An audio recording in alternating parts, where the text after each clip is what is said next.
Basically, I could say we came to visit Jay Gillen, Kate Khatib, Jamal Jones. I could also say we came to visit the Baltimore Algebra project and see Commons.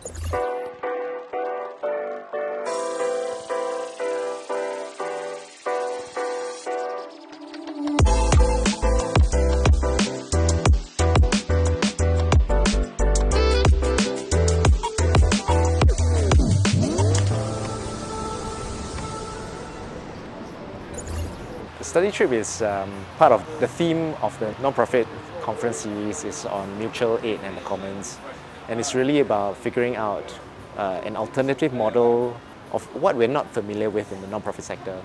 My initial objective was to actually see how Baltimore Algebra project is, what do they really do, and also what is a co-op, how do they work together with the community.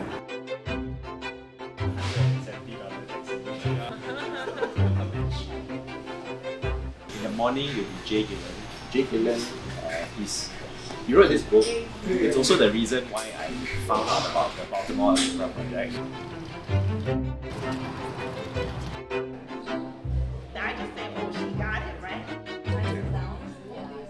Founder of the Algebra project is a man named Robert Moses, and in an Algebra project classroom or after school space, we can demonstrate how young people, just by having experiences, making art, communicating, eventually become themselves teachers of mathematics as high school students. And so a lot of that is creating multiple touch points, being able to describe to people a space where not just young people, but using and demonstrating this with young people, that people, particularly oppressed people, can and do produce things of value to the market, to community, to like the universe, and the organization provides a space for that, I think. Governance of the organization is by the young people themselves with support, but decisions are actually made by young people.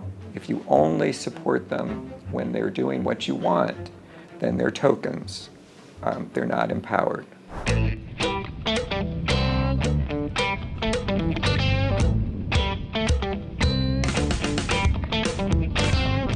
What we're going to visit today are worker cooperatives. The members are the workers in the business. I first found BRED via a YouTube video. So when I saw this YouTube video, I was like, oh, this sounds really great. Oh wait, these people are in Baltimore. This is perfect.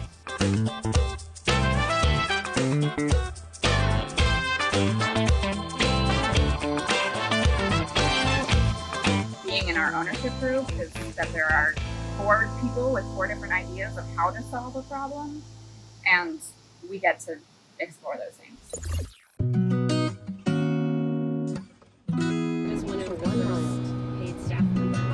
For Kate, they really provide technical assistance and financial and loans to worker-owned cooperatives.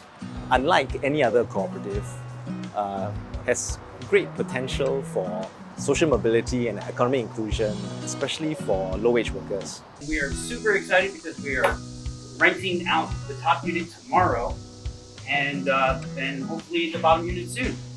So we want to start by coming through here and taking a look at, this is basically what the properties will look like when we're finished.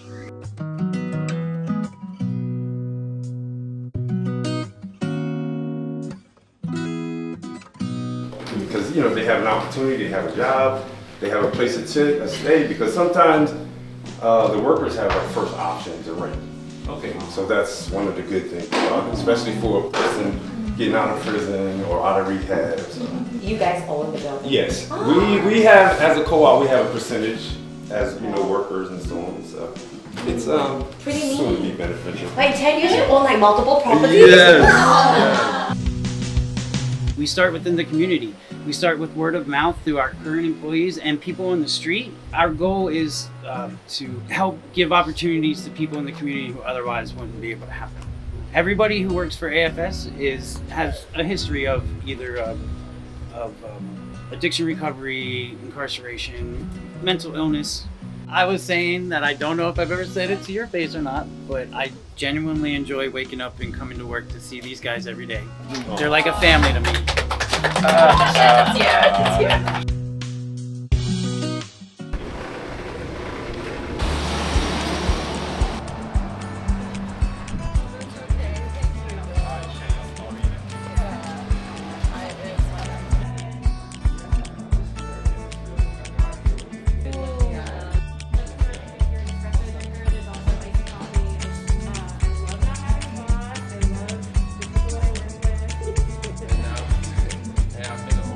Every worker here who becomes a worker owner has one vote on our board of directors. Everyone is a member of the board of directors.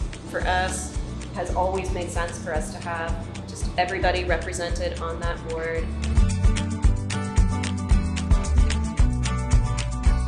So there are actually statistics on this, that you have less job turnover in worker-owned cooperatives than you do in traditionally owned businesses in the same sector. So historically, our turnover rate at Red Emma's is, I think it's around 60%. The industry average for restaurants is about 80, right? So it is significantly lower. From our perspective, the more cooperative businesses there are, the richer our community is going to be. We feel really strongly about that. This is sort of like a temporary bookstore setup. Same with the downstairs. Downstairs is also a temporary bookstore setup. It's going to be the area where people are making the food. It's going to be where the baristas are going to be, and that's going to be our bar. Back here, we're so excited about it. It's like, just all of it's new, all new equipment, all new stuff. Down here, as a temporary place to keep all the books. As you've already heard the history of the project, one of the foundational principles was that of being an info shop for a radical left community. So in order to stock titles that you would not necessarily find in a normal bookstore, even if it's an indie store. Okay. So not even talking about the big chain stores, even if it's a small independent bookstore, as Najee was saying, this will be the free school classroom, which again goes back to the idea of how is it that if we're going to be a part of the community and interact with the community, as opposed to be just another gentrifying business. Most of the participants, I mean, there are some funders, there are some social workers, there are some kind of more entrepreneurial social enterprise types with us. I think at the very basic, they can kind of consider that's an alternative way of thinking about helping people. If I'm running a program, can I co-create it with the youth? Can the youth make decisions? And am I comfortable giving up discretion and control over the program to let the community I'm serving make those decisions? Interesting things is, I think is how this trip, the participants in the trip, we are all really keen to learn, not just from our hosts, but also learning from one another. And I thought that was really, really exciting.